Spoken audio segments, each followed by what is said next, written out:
இந்திய அரசியலை மிக துல்லியமாக கணித்து உழைக்கும் பாட்டாளி வர்க்கத்தின் அரசியலை தீர்மானிக்கிற ஒரு சக்தியாக இன்றைக்கு வளர்ந்து கொண்டிருக்கிறது. தொடர்ந்து நாம் மக்கள் அதிகாரம் இயக்கத்தில் பயணித்துக் கொண்டுதான் இருக்கிறோம். இந்த நேரத்தில் ரஷ்ய புரட்சி நாளில் ஒரு அருமையான ஒரு கருத்தரங்கத்தை ஏற்பாடு செய்யக்கூடிய தோழர்கள் அனைவருக்கும் தமிழ் புலிகள் கட்சியின் சார்பில் நன்றியை தெரிவித்துக் கொள்கிறேன். ரஷ்ய புரட்சி நாள் என்பது இன்றைக்கு நூற்றாண்டை கடந்து நாம் போய் கொண்டாடி கொண்டிருக்கிறோம். இந்தியாவில் இயல்பாகவே ஒரு கருத்தோட்டம் இருந்து கொண்டே இருக்கிறது.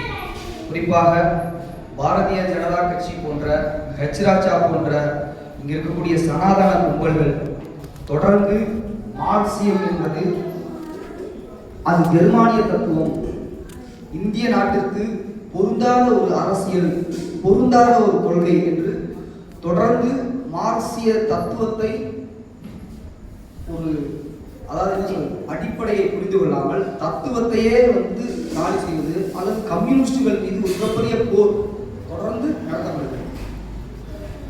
தோழர்கள் எப்படி ஒரு ரஷ்யா சீனா எப்படி ஒரு பொன் உலகமாக இருந்தது என்பதை மிக தெளிவாக சொன்னாங்க.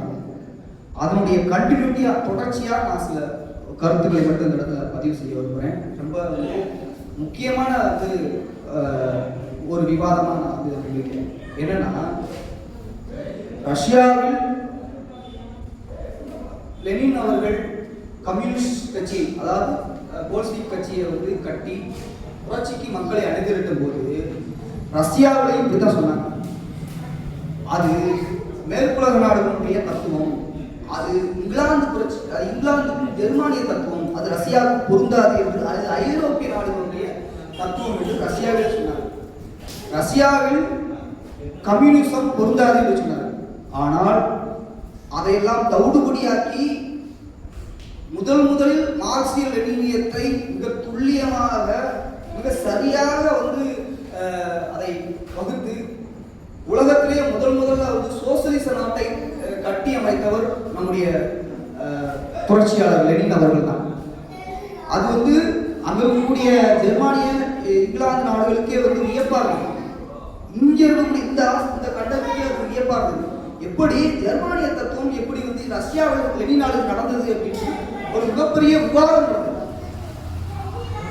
ஆனால் அதுக்கு முன்னாலே லெனின் எப்படி இதை ரஷ்யாவில் கம்யூனிஸ்ட் கட்சியை சோசியலிசத்தை எப்படி உருவாக்குறாரு அப்படின்னு நினைக்கிறீங்கன்னா, நீங்க இங்கிலாந்து புரட்சியை பற்றி பேசியிருக்கோம். இங்கிலாந்துல 1649 ஆண்டு இங்கிலாந்து புரட்சி நடக்கும். அதுபோல 1789 பிரெஞ்சு புரட்சி நடக்கும். 1848 ஜெர்மன் புரட்சி நடக்கும். அப்ப என்ன பண்றாருன்னா, இதுக்கு அடிப்படையை மார்க்ஸ் என்ன பண்றாருன்னா எப்படி ஒரு சமூகத்தை வீழ்த்தி விட்டு இன்னொரு சமூகம் எப்படி முன்னேறி போகுது அப்படின்றத மார்க்ஸ் ரொம்ப துல்லியமா என்ன பண்றாருன்னா, அதுக்கு அடிப்படையே வரலாற்று பொருள் முதல்வாதத்தை என்ன பண்றாரு முன்வைக்கிறார்.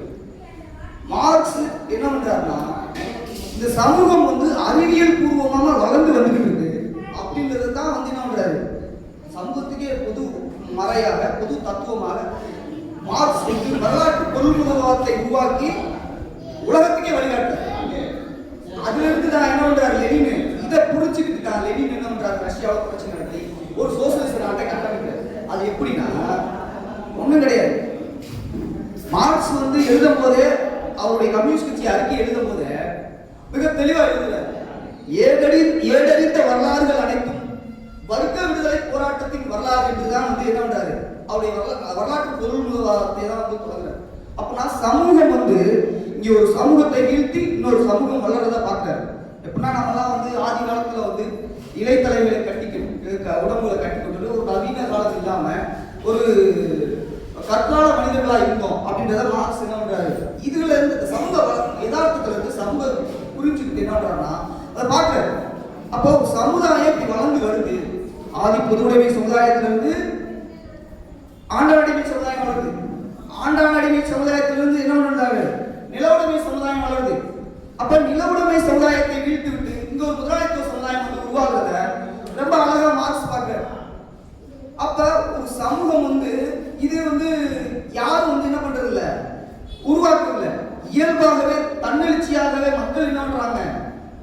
சமுதாயத்தை வீழ்த்திட்டு இன்னொரு சமுதாயத்தை உருவாக்குறாங்க.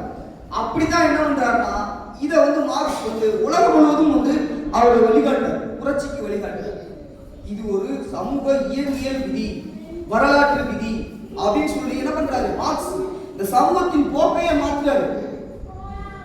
சமூகம் என்ன பண்ணுது, தன்னுடைய சூழ்நிலைக்கு ஏற்ற மாதிரி மார்க்சிய லெனினியத்தை வந்து மார்க்சிய லெனினியம் என்ன பண்ணுதுன்னா, இந்த சமூகத்தை தனக்கு ஏற்ற மாதிரி சமூகத்துக்கு ஏற்ற மாதிரி இந்த தத்துவத்தை என்ன பண்ணுது வளர்த்துக்கு. அப்படித்தான் என்ன பண்றாங்கன்னா வந்து லெனின் வந்து இந்த புரட்சி நடத்துறாரு. லெனின் புரட்சி நடத்தி ரஷ்யாவில் சோசியலிசத்தை கட்டமைச்சிட்டு சும்மா இல்ல, உலக நாடுகளுக்கு வழிகாட்டுறாரு. மார்க்ஸ் ஏங்கல்ஸும் வழிகாட்டினாங்க. முதல் அகிலத்தை வந்து என்ன பண்றாருன்னா வந்து மார்க்ஸ் கூப்பிடுறாரு, ஜெர்மனில கூப்பிடுறாரு. பிறகு மார்க்ஸ்க்கு அப்புறம் மார்க்ஸ் காலத்துக்கு அப்புறம் ஏங்கல்ஸ் என்ன பண்றாரு, தத்துவத்தை வளர்க்கிறாரு, இந்த சமூகத்தையே வளர்க்கிறாரு. பாருங்க இந்த சமூகம் இப்படிதான் போகுது அப்படின்னு என்ன பண்றாருன்னா உலகத்துக்கு வழிகாட்டுறாரு. பிறகு லெனின் அவர்கள் மாஸ்கோவில் உலகம் முழுவதும் இருக்கக்கூடிய உழைக்கும் மக்களை திரட்டி உலகம் முழுவதும் இருக்கக்கூடிய புரட்சிகர இயக்கங்கள்லாம் கூப்பிட்டு பாருங்க இப்படிதான் சமூகம் வளர்ந்துகிட்டு இருக்கு. அப்ப நமக்கு ஒரு பொறுப்பு இருக்கு. இப்படி முதலாளித்துவம் இந்த சமூகத்தின் மீது மிகப்பெரிய உழைக்கும் மக்கள் மீது மிகப்பெரிய அடக்குமுறை ஏவுது. இங்க வந்து எல்லாமே வந்து உலகத்துல இருக்கக்கூடிய முதலாளிகளுக்கான நாடா இருக்கு. ஆனா அந்த நாட்டுல வந்து இந்த நாடு வந்து உழைக்கும் மக்களுக்கான நாடு. முதலாளிகள் உழைக்கும் மக்கள் மீது மிகப்பெரிய ஒரு அடக்குமுறை ஏவுகிறார்கள்.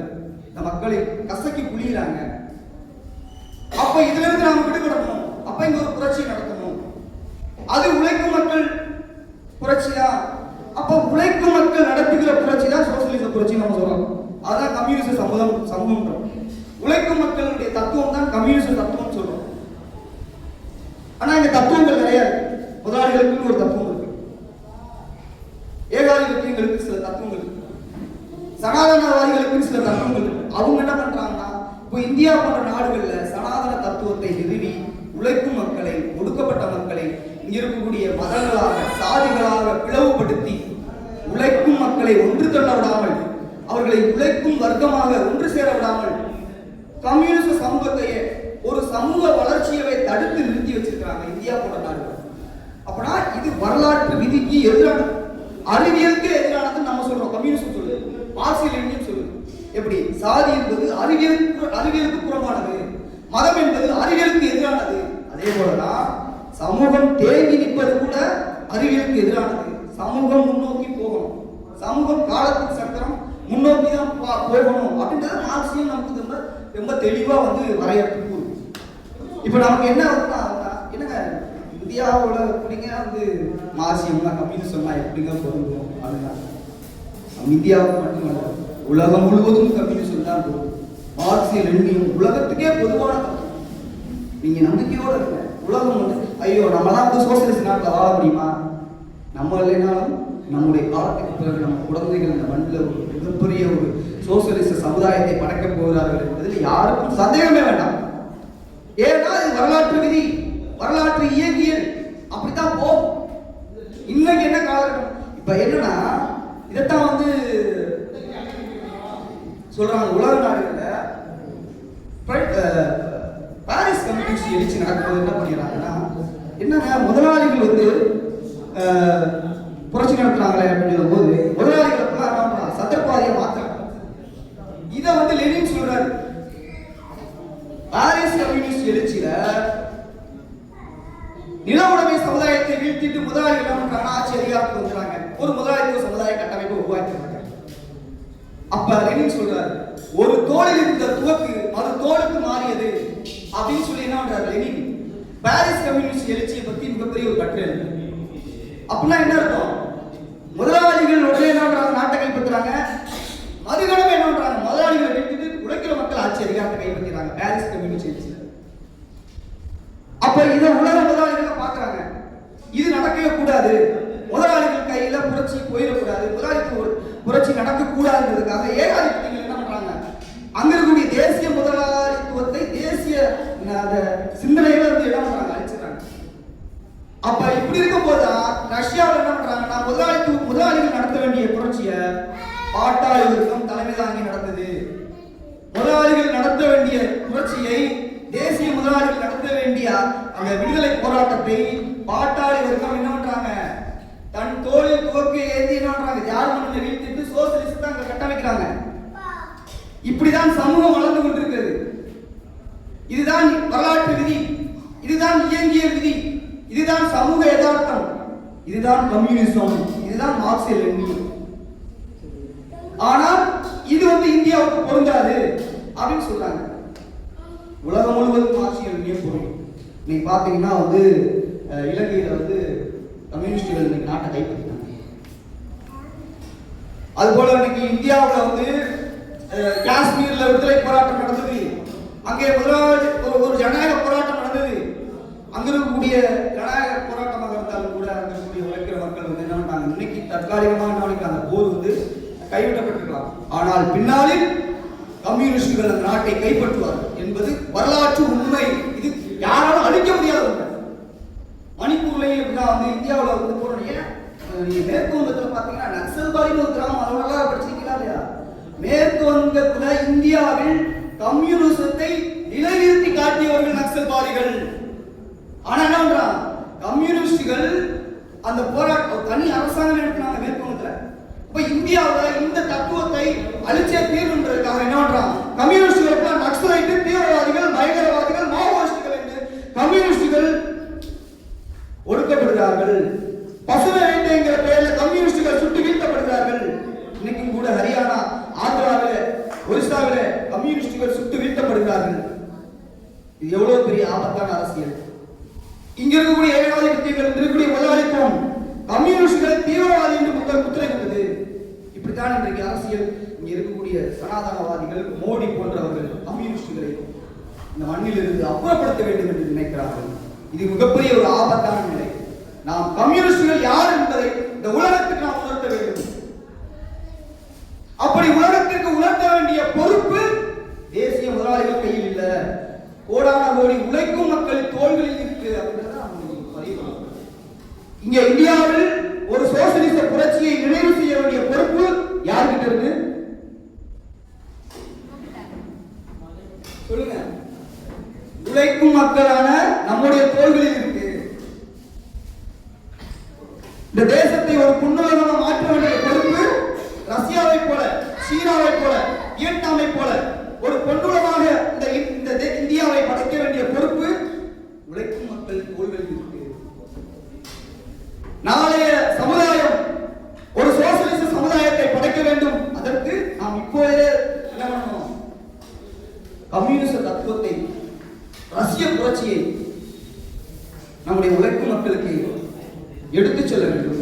மார்க்சியர் எழுதிய தத்துவத்தை உழைக்கும் மக்கள் இடத்தில் எடுத்துச் செல்ல வேண்டும். இந்த அரசியலை தான் இன்றைக்கு மக்கள் அதிகாரம் தொடர்ந்து செய்து கொண்டிருக்கிறார்கள்.